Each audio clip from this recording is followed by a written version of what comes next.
বহুদিন পর সিনেমা হলে আমার হেভি ঘুম হয়েছে।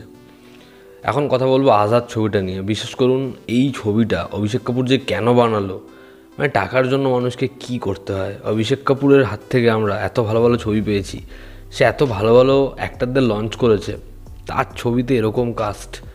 মানে ঘোড়াটাও বুঝতে পারছে কোথায় অ্যাক্টিং করতে হবে, কোথায় অ্যাক্টিং করতে হবে না, কিন্তু রাশা থারানি এবং আমান দেবগন তারা বুঝতে পারছে না কী করতে হবে।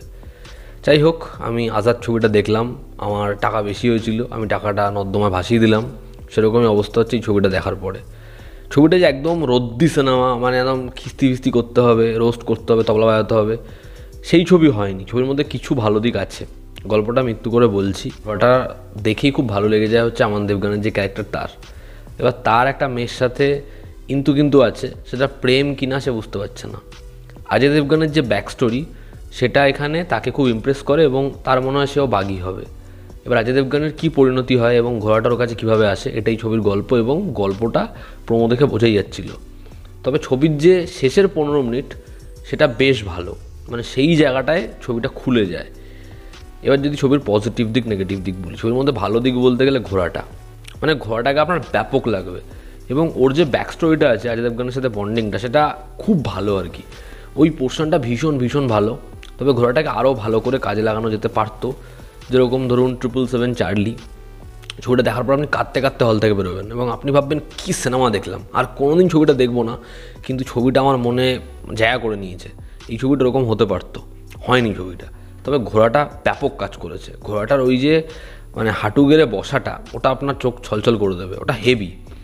ছবিতে অজয় দেবগনের পারফরমেন্স, মানে বড় অ্যাক্টার তো, লুকস যতগুলো ছবির সাথে সিমিলার থাকুক, স্ক্রিন প্রেজেন্সই আলাদা।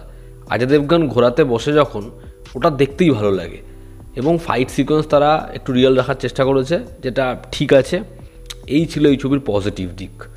ছবির নেগেটিভ দিকে যদি আসি, প্রথম নেগেটিভ দিক হচ্ছে এই ছবিটা হচ্ছে নেপোটিজমের ছয়লা। মানে এমন দুজন কাস্টকে ছবিতে লঞ্চ করেছে, দুজনই এক্সপ্রেশন দিতে পারে না, দুজন ডায়লগস বলতে পারে না, কোথায় কী করতে হবে সেটাই জানে না। ইমোশনাল একটা সিন, সেখানে আমান দেবগনের এরকম এক্সপ্রেশন দেখলে ওকে লাস্টই মনে হয়। এবং রাশা থারানি ভাই, মানে মেয়েটাকে কেন কাস্ট করেছে, অভিনয় করতে পারে না, খুব জালি অ্যাক্ট্রেস, এবং ভবিষ্যতে যে কী কী ছবি করবে এবং কীরকমভাবে আমরা টর্চার্ড হব, খুব খাজা। দুজনের অভিনয় খুব খুব খাজা। পরবর্তী নেগেটিভ দিক হচ্ছে এই ছবির স্ক্রিন প্লে, যেটা কোথায় কীভাবে যাচ্ছে, কোনো জায়গায় না হুক করতে পারে, না ইমোশনাল করতে পারে, না সেটা আমাদেরকে অ্যাটলিস্ট বসিয়ে রাখতে পারে। খুব লুজ স্ক্রিন প্লে, যে কারণে আমার চিত্রনাট্য নিয়ে অনেক অনেক কমপ্লেন রয়েছে। এবং যখন একটা ট্র্যাক থেকে আরেকটা ট্র্যাকে গল্প শিফট করছে, মানে বিশাল বড় জার্ক মনে হয় ছবিটায়। ছবির শেষের যে পোর্শনটা, সেখানে ছবিটা বেটার হয়ে যায়। তবে তার আগে এই যে এতগুলো ক্যারেক্টার, পীয়ূষ মিশ্রার যে ক্যারেক্টার, ডায়না পেন্টির যে ক্যারেক্টার, চরিত্রগুলোকে পুরো ওয়েস্ট করা হয়েছে। যেখানে অ্যান্টাগনিস্ট, তাকে ওরকম বানানো হয়েছে, অ্যাটলিস্ট সেই চরিত্রটাকে প্রপারলি এক্সপোজার দেওয়া শেষে দেওয়া হয়নি। আমরা কয়েকদিন আগে ছবি দেখেছিলাম, সিরিজ দেখেছিলাম, তালমার রোমিও জুলিয়েট। ওখানে যখন অনির্বাণ ভট্টাচার্যর লাভ স্টোরিটা আসলো, সেটা টুইস্ট আকারে কাজ না করলেও সেটার যে ইমোশনাল ডেপথটা এবং সেটা কতটা মর্মান্তিক আপনাকে ভাবাবে, এই ছবির ক্ষেত্রেও সেটা হতে পারতো। কিন্তু ওটাকে এত বেকারভাবে আনলো, এবং যখন ব্যাক স্টোরিটা বললো, আরে ভাই ব্যাক স্টোরি বলার কী আছে, ওটাকেই শেষে বড় করে কাজে লাগানো যেতে পারতো, কাজে লাগায়নি। ফলে যে লাভ স্টোরিটা ডায়না পেন্টির রয়েছে, ওটাও ওয়ার্ক করে না।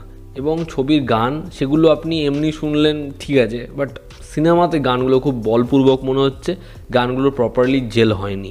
ছবির রান টাইম, এই ছবিটা বিশাল বড় ছবি নয়, ছবিটা কিন্তু 2 ঘন্টা 5-10 মিনিটের ছবি, কিন্তু ছবিটাকে অনেক বড় মনে হয়, লেন্দি মনে হয় ছবির পেসের জন্য। যে কারণে ছবিটা আমাকে ভীষণভাবে বোর করেছে, ঘুম পেতে সাহায্য করেছে, বহু জায়গায় আমার চোখ লেগে গেছে।